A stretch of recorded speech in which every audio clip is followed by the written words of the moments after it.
All right, what's up, Razorback fans? We're going to do a little post-game action here and talk about this Razorback basketball game. And I'm sure that there's other things that are on everybody's mind, but we'll get into it and talk about it and dive into it and get to the stats and talk about all that good stuff. So, yeah, we'll go ahead and play a little intro here, and we'll get into it, and we'll get to your comments and everything as well. Because, again, there's a lot of things that we're going to try to get into, so let's do it. You are Locked On Razorbacks, your daily podcast on the Arkansas Razorbacks, part of the Locked On Podcast Network, your team every day. All right, Razorback fans, I know football is on a lot of people's minds here recently and today, and been talking a lot about it, but do have to get into a little bit of the Razorback basketball side of things, as the game has just come to officially an end, 86-77. Arkansas ends up winning this game by a 9-point victory. And it was honestly a game that I felt like Arkansas going into it would be pretty dominant and kind of just win the games like they normally have. But good grief. It was a frustrating game, but in a weird game, especially in the second half. Like, that was the thing where Arkansas and Old Dominion, it was 37-31 in the first half. Both offenses did not look great. Didn't necessarily shoot the ball particularly well. Had a lot of weird plays. And then in the second half, it was just kind of an offensive explosion between the two.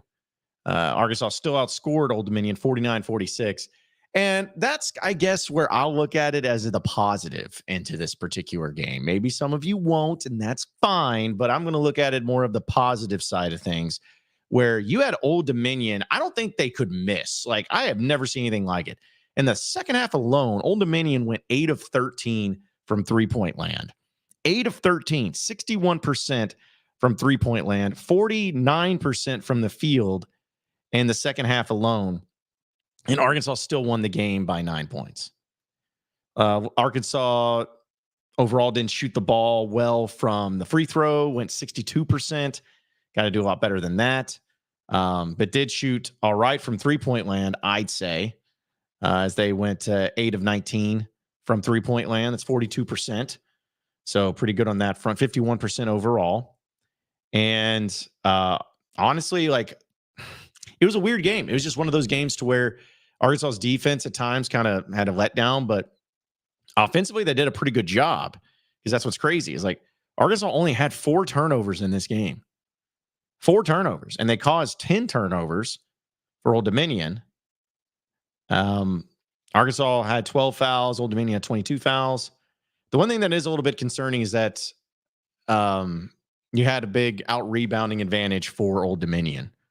39 rebounds to 35 rebounds, which a lot of that also has to do with just the fact of, how you're playing and the way you're playing and the type of shots that you're taking, or at least the other team is taking. But I felt like, honestly, Arkansas's offense was really good in this game.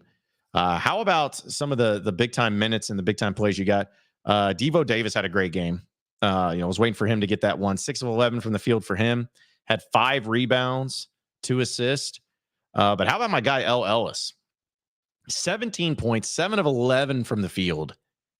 8 assists, 3 rebounds, no turnovers. No turnovers. Outstanding game from L. Ellis, and that's the type of guard that he can be, that dynamic guard that he can be. Trevin Brazil gets 11 points, 3 of 7 from the field, 4 rebounds, 2 assists, also had 2 turnovers.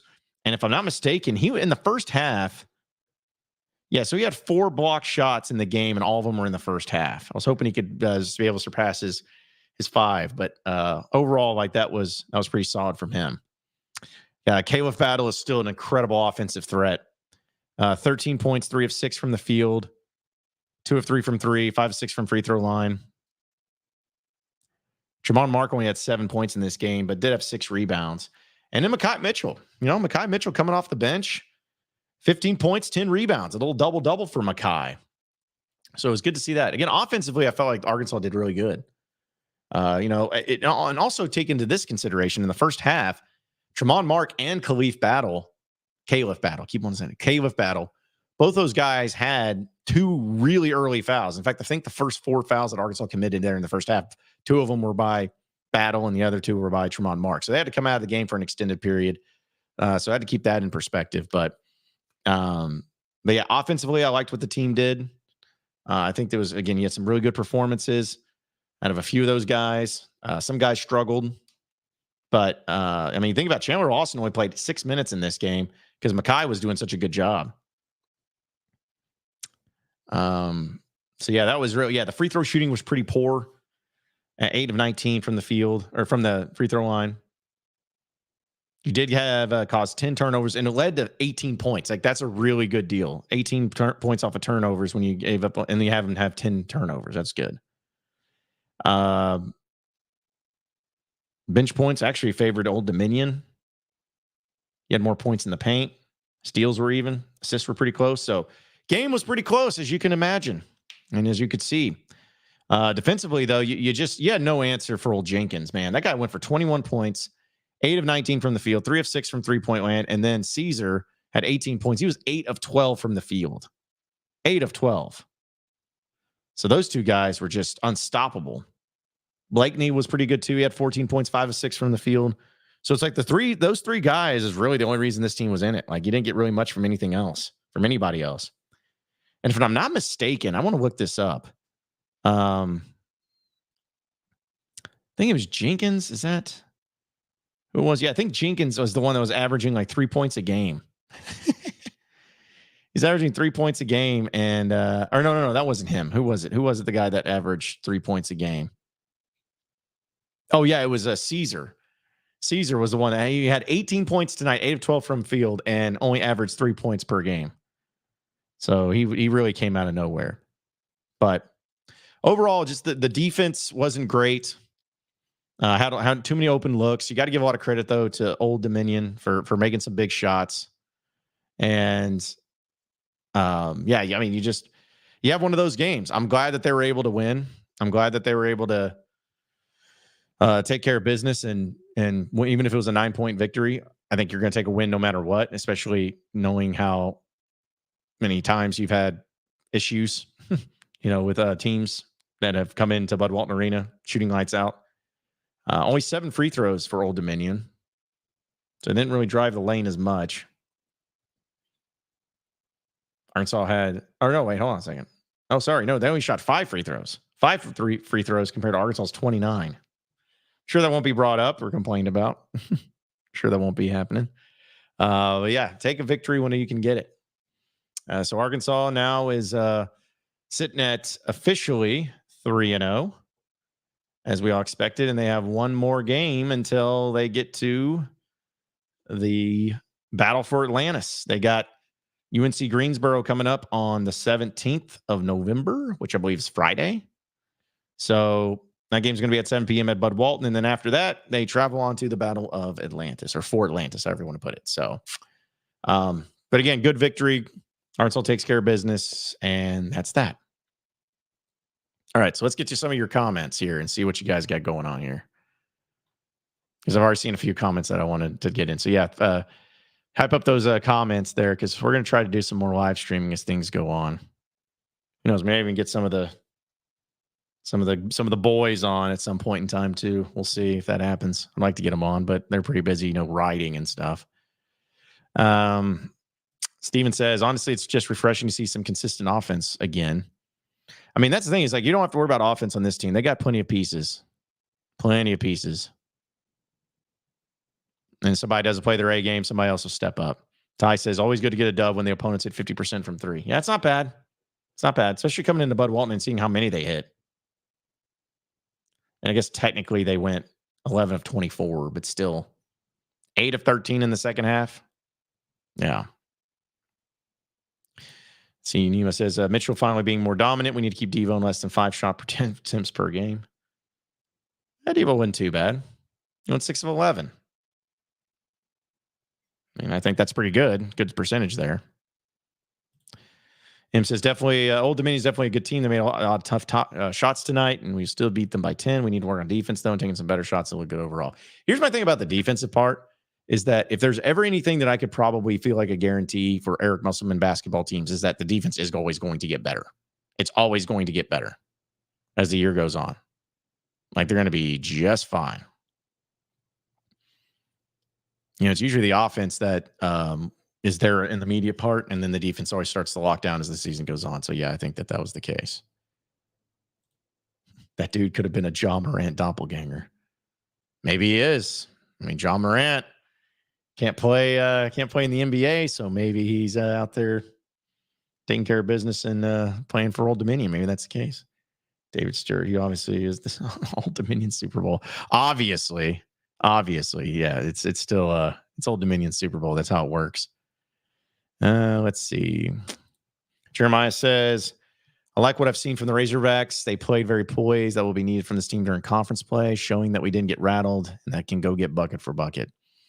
Yeah. I mean, I think that anytime that you can have this early part of the year with a lot of new faces continue to just find different ways to win. Like that's what I like seeing. I know nobody wants to have the stress and the anxiety of it, but to me, I like seeing Arkansas win in different ways in the early part of the year.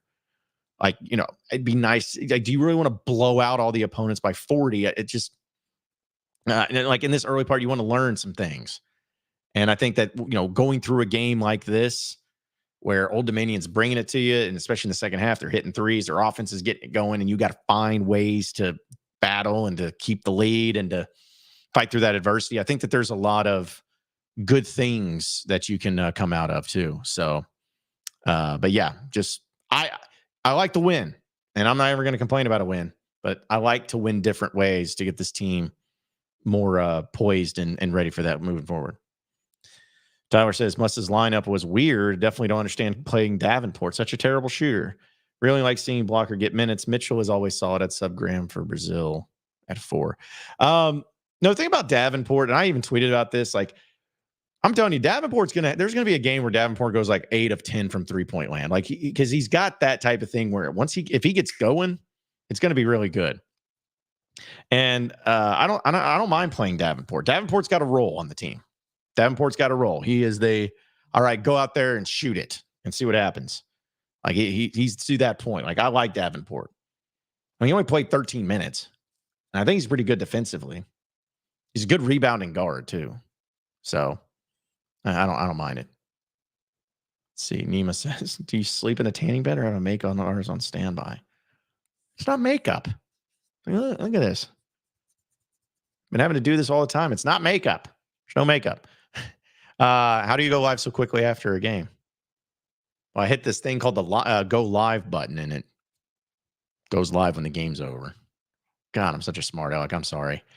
Do they stream live post-game interviews? They don't. I thought about connecting into it, but I don't think I'm allowed to do that. I was going to stream because I have access to get into the press conferences as they're live, but I don't think I can live stream. I don't think anybody can live stream. I could be wrong, but that to me is kind of a thing. I need to find out because I think that'd be cool to do this post-game press conference and then just like dial in and hear from Must or as he streams it live. That would be kind of cool.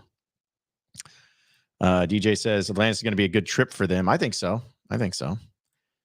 Celebrity Chat says 5 players in double digits is nothing to sleep on, but the lockdown defenders will definitely have their moments. Yeah.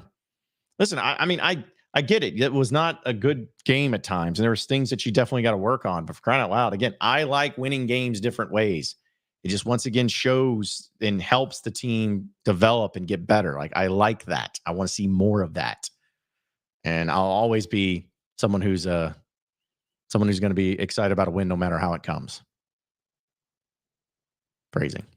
Thomas says, I'm glad someone else shares the Pittman you got on the whiteboard. Polar Express animation is just off-putting and feels slow. If they wanted to watch a movie, they should pick just something good. Right? Like what? Just put on Rudy or something.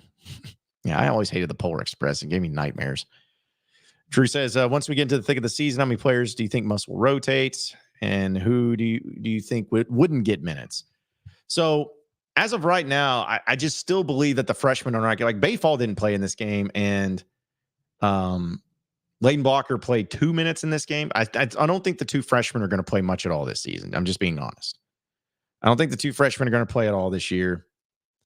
And I think that you'll have times and then after that, I think everyone's going to play. Like Brazil, Ellis, Devo Davis, Chandler Lawson, and Tremont Mark for sure going to play. Those were your starting five. Caleb Battles for sure playing. I think Jalen Graham, Mekhi Mitchell, those guys are for sure playing. And then Davenport's kind of the wild card you throw in there. So I think that those would be kind of like the top 8 as of right now. And then Davenport being, or the top, my numbers, 8. Those would be the guys. And then maybe throw in Davenport there towards the end of it too. So Dylan says Coach K and Nolan need to be honored at the Duke game. That would make it crazy Wednesday night. I agree, but man, we all know that Coach K ain't flying into Fayetteville for that. He's too busy doing his nonsense. Ema says, I hear the football boosters are at Sonic Alma right now trying to pick the head coach. No, they're at the Powerhouse. They're at Powerhouse trying to, even though that place is closed, they're trying to figure it all out.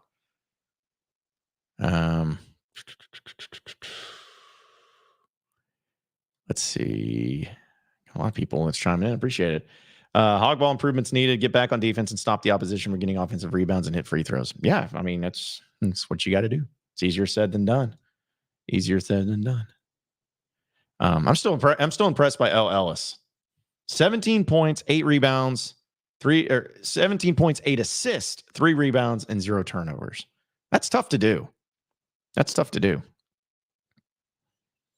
Jeremiah says, I think in these early games, Muss is trying out different lineups to see what works best before we get to conference play. Well, yeah, for sure. No, and I didn't think not until conference play. Like he's trying to figure this out before they even get to Battle for Atlantis. Like this is the 4 games that they're just trying to figure some things out. Let's see.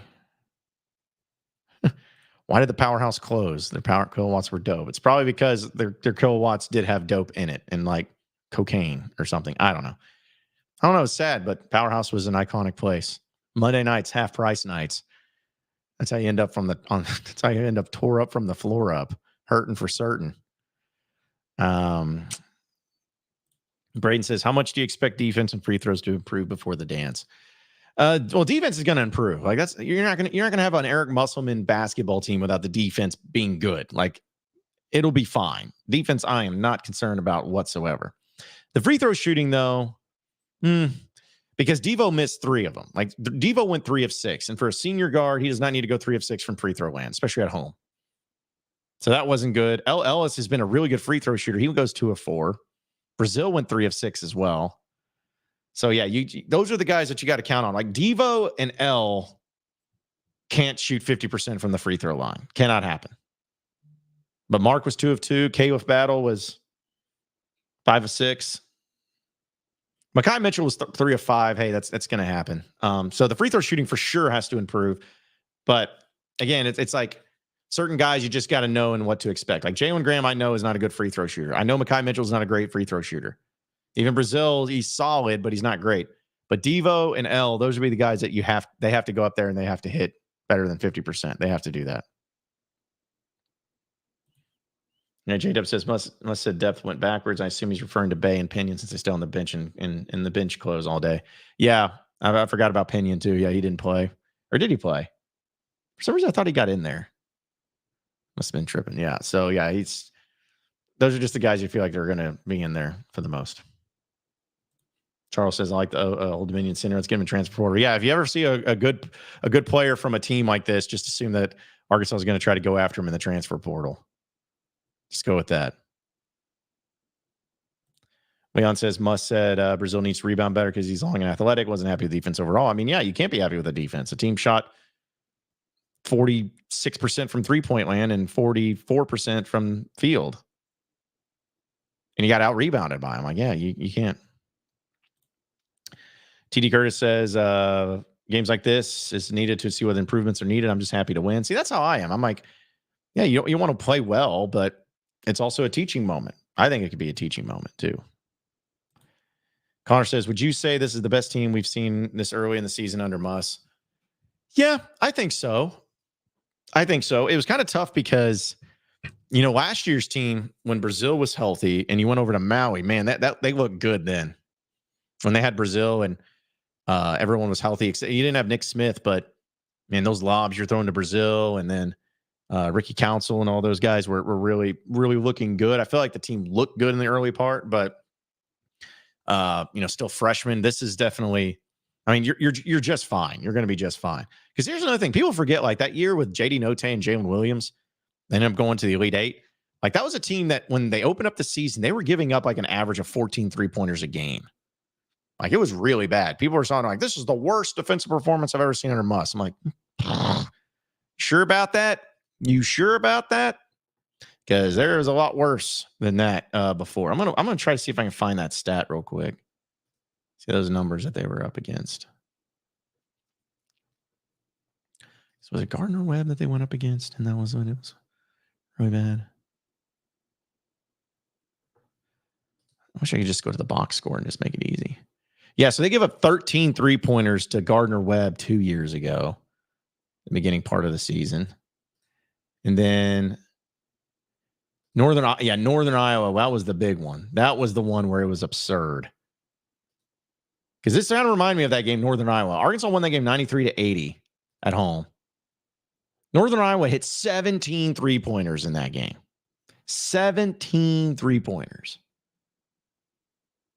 Arkansas hit 10, luckily. But they won the game 93-80. So that's kind of like what this game felt like to me. It's just like, it just felt like it was kind of like that game where it was a bad performance defensively, but you still got the win. You still took care of business. So, all right, we're about to wrap up here because we don't want to go too long. People's attention spans these days, you know how it is. Plus, still got to record the podcast. Looking ahead to SEC play, I wonder which month is more high stakes. February looks like a tough stretch. I mean, high stakes, it's always going to be about March more so than anything. Or, yeah, February, early March. But I don't know. I don't know what to make of the team in the conference play because it's always weird. Joey says, how far do you think they'll get into March Madness and what have you seen so far? Out of 3 games? I mean, my expectation's still there. My expectation is still that this team needs to be. It's hard to win in the tournament. Like, it's always going to be a crapshoot when you get there. But they have the pieces. If everybody stays healthy and they continue to improve, like I think we all know they will, especially defensively and all of that. I mean, I don't see any reason. This team, I'll say this because I'm not going to guarantee it. This team is good enough to make it to the Final Four, 100%. This team on paper, with staying healthy, with the ability and the talent that they have, they are 100% good enough to make it to a Final Four. Now, will they is the question because we know that March Madness is a crapshoot. But, I mean, if I keep looking at if this is the worst we're going to see this team, if this is the worst they're going to look, this is the worst they're going to be, then I think we're all in good shape. I think we're all in good shape. Let's see. Yeah, I think that about wraps it up. Okay. Well, hey, listen, it's just a quick little thing that we'll do. Appreciate everybody watching in. Subscribe to the Locked On Razorbacks podcast. We'll talk about a bit about the game. In fact, we probably will I may just use this part that we talked about and use it in the podcast later. So, we'll do that. We'll try to do these types of things after every Razorback game. I'll try to do it Friday. No guarantees. I'll try to at least. So, yeah, we'll have some fun with that. But appreciate everybody listening in, watching in, all of that fun stuff. Subscribe to the podcast. And we'll get it going next time around. So appreciate it, everybody. Have a good rest of your night. Hogs by 90, Woo Pig. Basketball season, because football's over.